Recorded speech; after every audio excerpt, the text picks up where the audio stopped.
What's going on, everyone? This is Sheets, and I'm going to be going over the UFC card for this weekend. Really, really big pay-per-view card.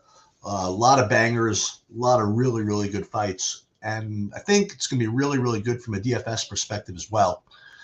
Good meaning there's just a lot of upside all over the place, which means that, I was about to say no particular fight is one that you really need to have, but that's sort of a lie. There is one that you're probably going to need to have, which we're going to get to in very short order. So, first of all, again, I don't usually do this live, but the way the schedule worked out, I was able to do it. So, if anybody does have any questions along the way, feel free to post them. And again, this is going to be the first of at least two videos, perhaps three. We're certainly going to do a lineup construction video where all we do is try to figure out how to win the throwdown, the 150 max GPP. And for that, we're going to have to take into account ownership and use SaberSim and the portfolio manager tool, and really just dive into how to walk that tightrope between building good lineups and building lineups that rate to win all of the money. Okay.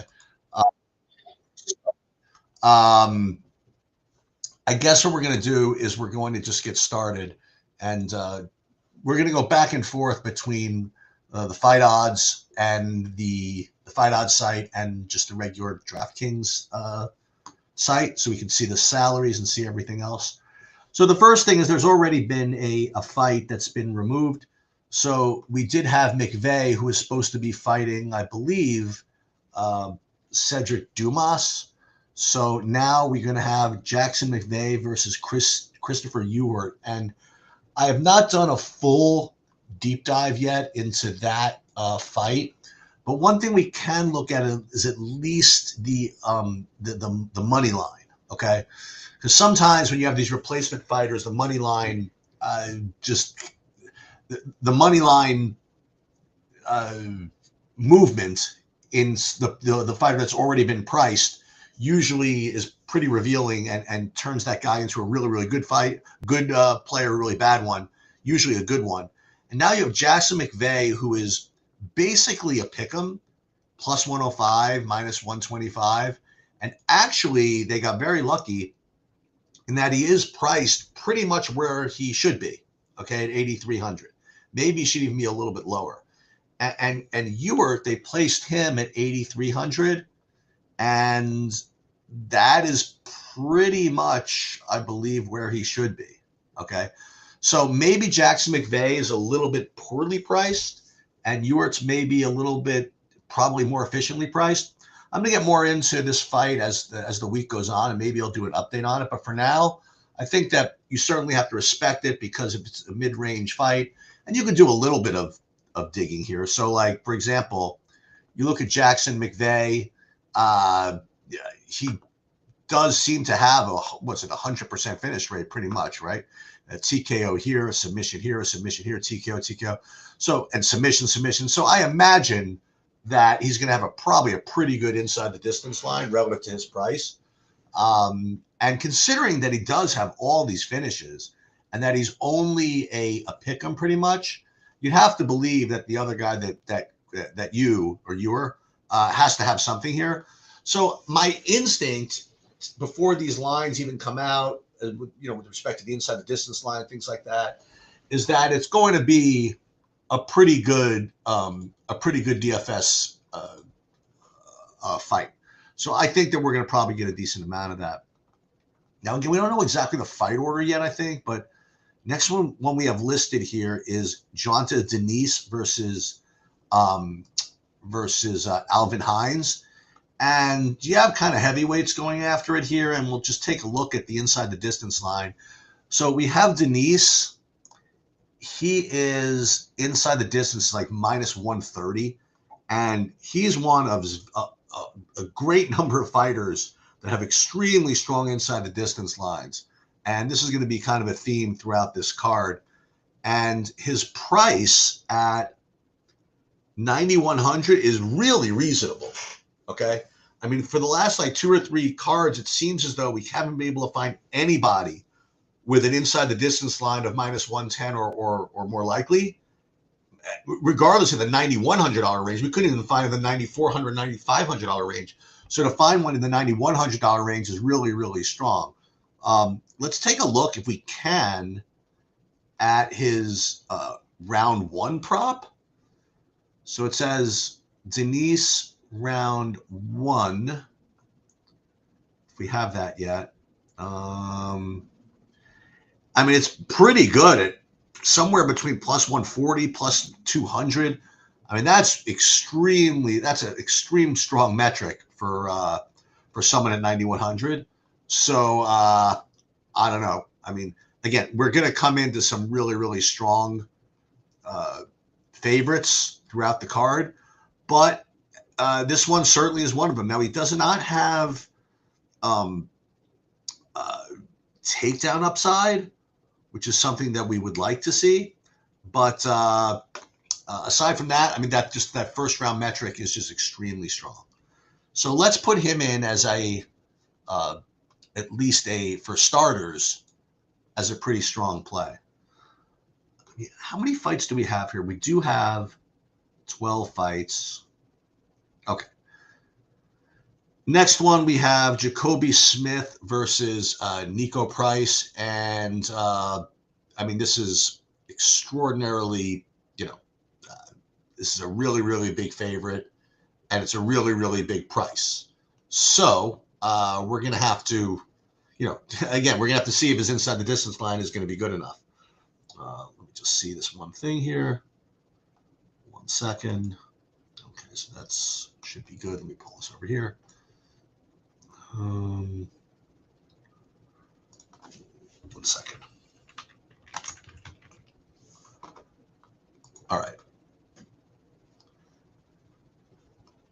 So at 9,800, I mean, it's almost unplayable. You know what I mean? Unless you know that there's going to be a big time underdog coming in, it's just so hard to get a $9,800 fighter into your lineups, even though his inside the distance line is going to be through the roof here. Like his inside the distance line, I think is like minus 600, something like that. Let's see. Jacoby Smith inside the distance is minus 600. But that's not even relevant. I mean, unless he wins in the first round, it's not going to help. And I'll say this, it might not even help if he wins in the first round. Let's see. Smith wins in round one. Let's see if we can find this. I mean, it even has it by specific method. Smith winning round one is minus 160. No, so he's a favorite to score at least 100 points. And yet still, 9,800 is really, really tough to get to. 9,900 is extraordinarily tough to get to. So we're going to put him in as a reasonable favorite here. But the fact is that's going to be very, very difficult to get him into your lineups. Okay. Moving on here, we have the fight that you're just going to have to play. Terrence McKinney versus Vladimir Borshev. And when we do the lineup construction video, I'm gonna show you how SaberSim and other sites like it might not do the greatest job with this fight for reasons which I will explain later. But fact is that this fight is going to finish. Whoever wins this is going to score really, really big, and their pricing is very reasonable.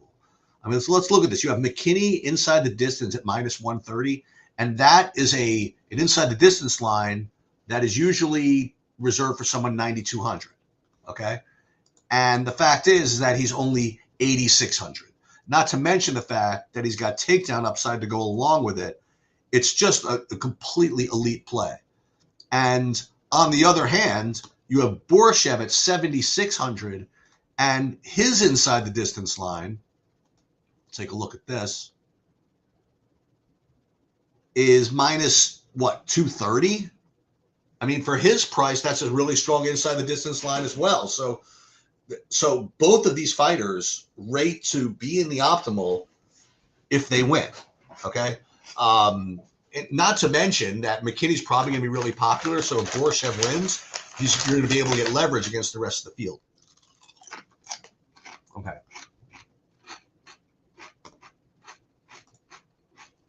So I would say if this fight is the one that you are going to have to prioritize, should you have to lock it in with 150 entries?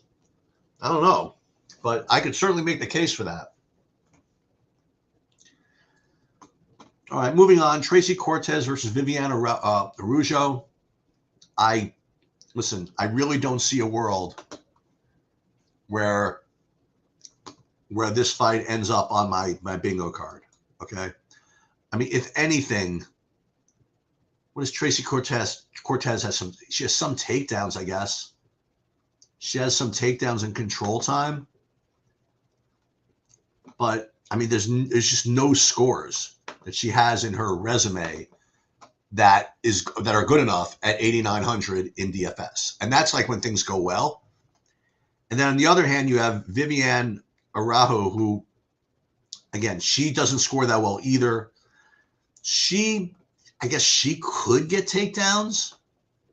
So maybe at 7,300 at infinitesimal ownership, okay, maybe I would take a shot at her. All right. That's just in case she's the only underdog that wins or one of the only two underdogs that win. I mean, she is only, it's not even, she doesn't have good money line. She's plus 220. Yeah. I mean, the more I look at this fight, the more I'm just convinced you're just not supposed to play any of it. On the other hand, okay, here, this one could be a banger as well. So Hyder Emil versus Jose Delgado.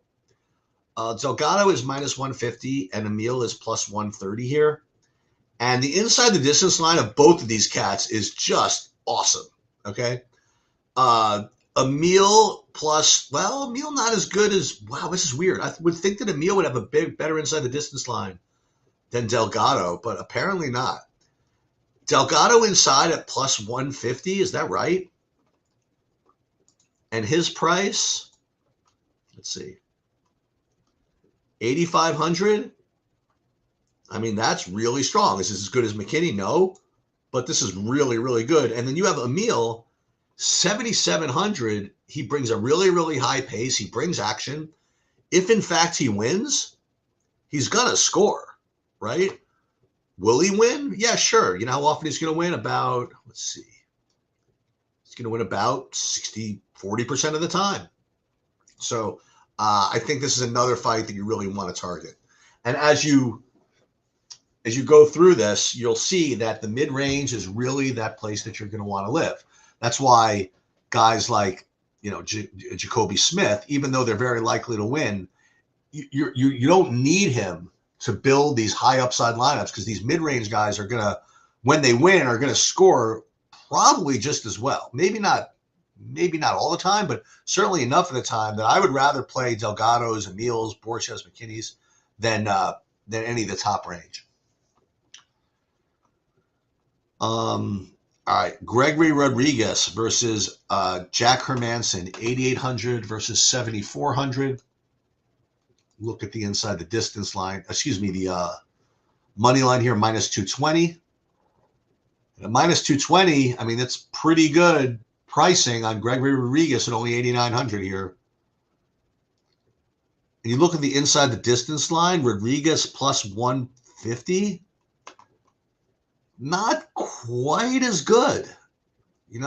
If you go VIG adjusted here, plus 130, plus 150. It's so funny. Like normally in the last 4 weeks, I would have said, you know what? You give me somebody at plus 150 at 8,800. That's going to be the best on the card. But there's so much on this card that's better that Rodriguez just becomes sort of a play. Okay. I do like him here. But he's definitely second or third tier, Delgado, much better inside the distance line. I would say much better. I mean, the same inside the distance line, but you're saving 300. Obviously, McKinney is like light years a better play, but no reason you can't play them all. So Rodriguez, definitely solid, but not a must. And I guess Hermanson on the other side at 7,400.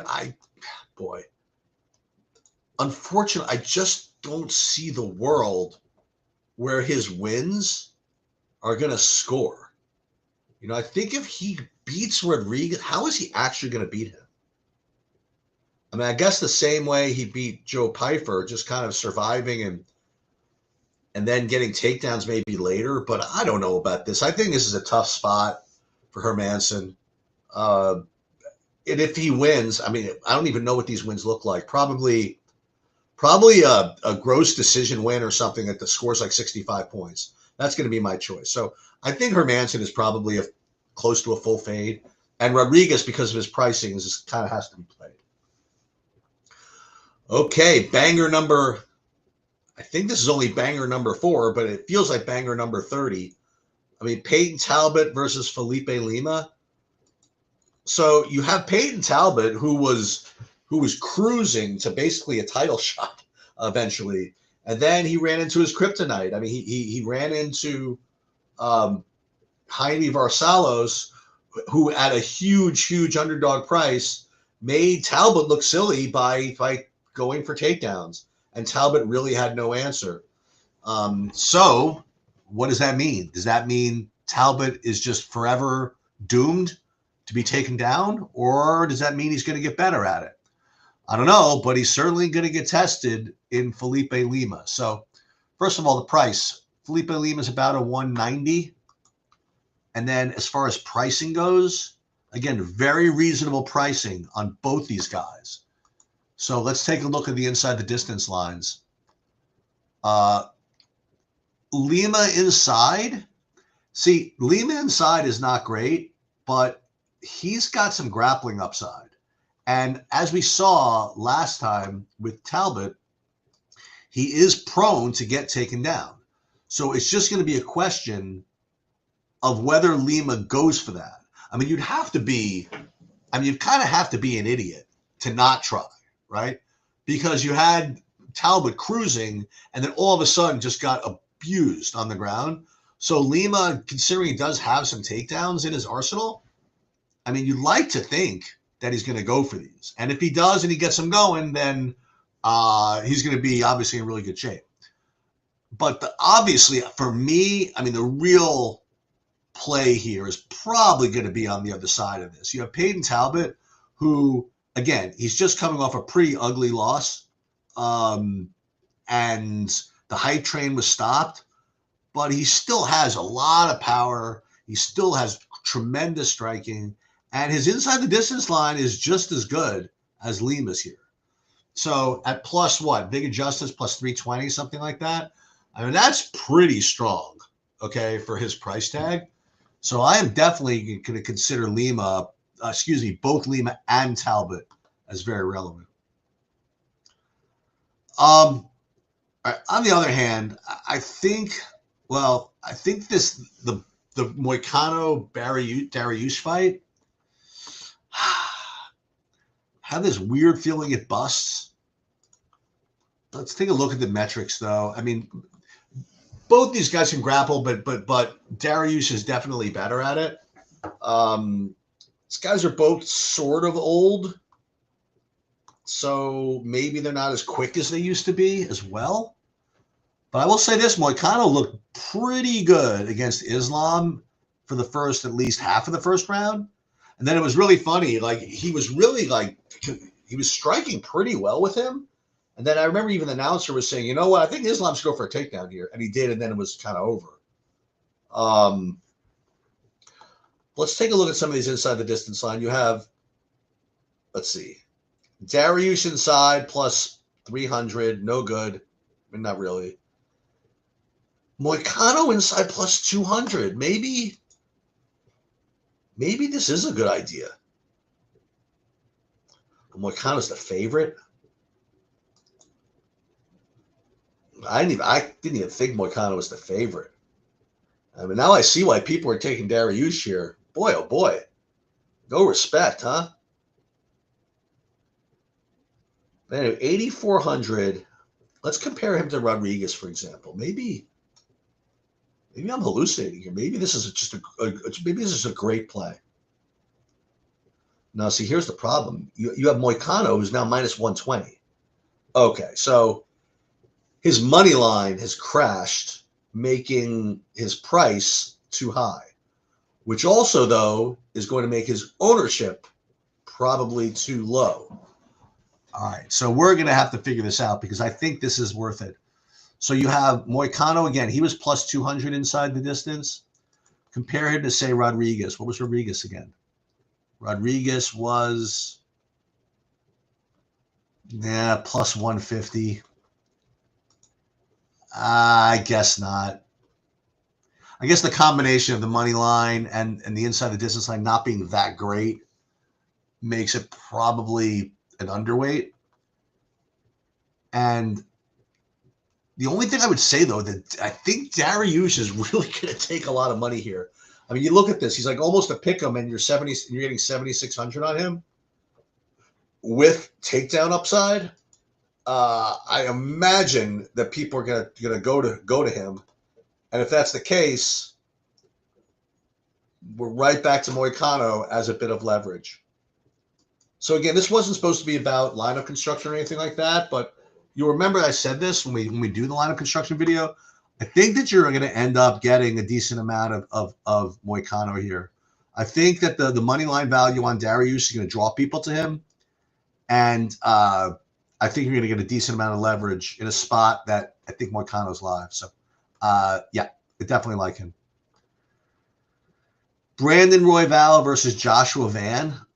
If it seems as though Joshua Van just fought like 2 weeks ago, it's because I think he fought like 2 weeks ago. To me, that's kind of crazy that he's coming back so fast, but nonetheless, he is. Take a look at the inside the distance line here. I mean, this is obviously going to be a really exciting fight. Let's see if either of these cats have a inside the distance line worth mentioning. You'd have to want plus 200 or plus 250, I think, of an inside the distance line in a fight like this. And just not quite getting it. You know, you have Royval is plus 400 inside. Van is plus like 320. So you're going to want to play this fight because they're both really, really great fighters. They're going to bring it. It's probably going to be a lot of volume. Is the volume going to be enough? Good question. I mean, you have to respect the pricing, so you're going to have to get some of it. But I don't like it as much as some of the other fights that we discussed. And then, unfortunately, you get to this one. This Alejandro Pantoja versus Kai Kara France. Minus 250, plus 210. And you have Pantoja at 9K. And it's kind of a tough price, you know. But when he wins, I mean, look at this. Now, in fairness, 5-round fights, right? But even the 2-round fights, 103, 100, 99. So he does score. The only thing I would say, though, is that Kai Kara France has like elite takedown defense. Okay? Like nobody can take this dude down. And he has very, very good hands. He's a very good striker. And in this Urseg fight, nobody played him. Nobody liked him. It was going to be the crowning of Urseg, and he just kicked his ass. Okay? Like all over the joint. The Albazi fight was a little fishy. I mean, you could have argued that he won this. Moreno, that fight was a little fishy. Okay? But the fact is that he has very, very good hands, very, very good striker, and I think that he might be able to keep Pantoja off his ass, okay? Meaning that the usual Pantoja, rinse and repeat control time thing might not be so easy. So I think that most of Pantoja's wins score 100, but I think that there are enough of them that don't score 100 where you don't have to get too overweight to him. Okay? So I think that Pantoja, like these late fights, the ones that everybody wants to play, like the Roy Val fight. I mean, who doesn't want to play either of these guys? Or the Pantoja fight. I mean, who doesn't want to play him? I think in the big GPPs, you can get away with fading them just because there are other options of less famous guys and guys that, you know, are not quite as exciting that do have very similar upsides. All right. So now we get to the main event. Ilia Topuria versus Charles Oliveira. All both these guys do is score in their wins. Now, with that said,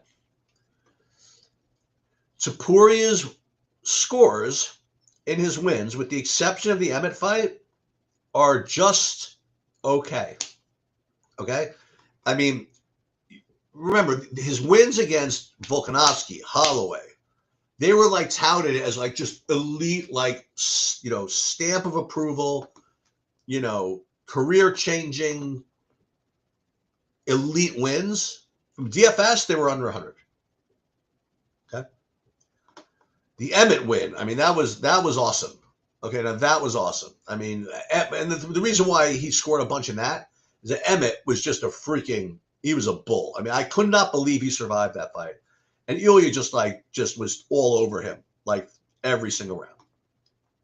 But aside from that, I mean, these scores are good, but they're not, you know, 9,300 at 40% ownership good. So in a weird way, you could get underweight to the 40% ownership you're going to see on Topuria, and you're going to be well within your rights. Thank you, Nick. You're very welcome, Nick. And now, on the other hand, you have Charles Oliveira, and all this dude does in his results, in his wins, is score. You know? What's the difference? The difference is he wins, he breaks the slate because he's 6,900. So he wins, scores 100 points, bye-bye. Okay? Not to mention the 40% ownership of Topuria that's going to get taken out and all of it. Now, the problem is that, again, he doesn't win all too often here. He wins what? 20% of the time? But how much is he going to be owned here? Maybe he will be owned a decent amount. So maybe he will be owned 30%. So maybe, again, in a weird way, you could fade this. So really, really messed up DFS card from a lineup construction perspective, because I can come up with so many good plays that the plays you really want to make, you can get away with not making.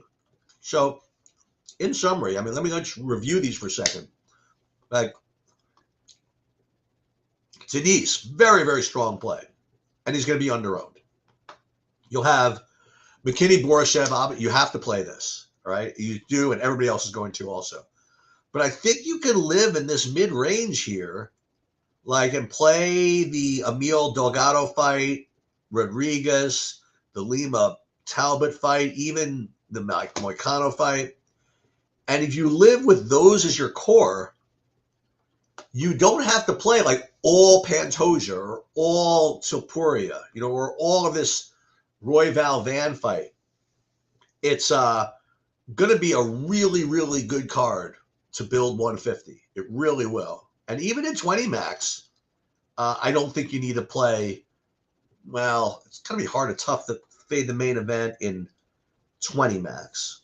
I mean, just because in 20 max you'll take 100 out of Topuria. It's just in the 150 max you really wouldn't want to take 100. And again, I still have to get back to you guys on the McVeigh-Ewart fight, but we will. I might do a betting breakdown.